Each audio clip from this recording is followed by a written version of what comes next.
Мен достарым біледі, мен шетелде арзан қыдырғанды өте жақсы көретін адаммын. Там Россияға 20 мың теңге барып келген болатынмын. Грузияға 40 мың теңге барып келген болатынмын самолетқа. Туда-обратно 40 мың теңге. Россияға да то же самое. 20 мың теңге туда-обратно шуым. Барлығы сол 20 мың теңге болды. Таныстарым көп сұрайтын, оны қалай жасайсың, не істейсің деп. Соны осы видеода айтып, кішігірім лайфхагын айтып өтейін дедім.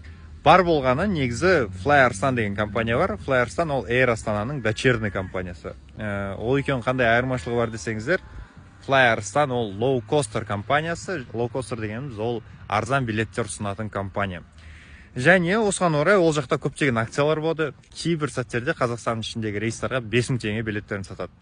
За границу билеттері вообще 20 мың теңге, 10 мың теңге де болатын кездері болады.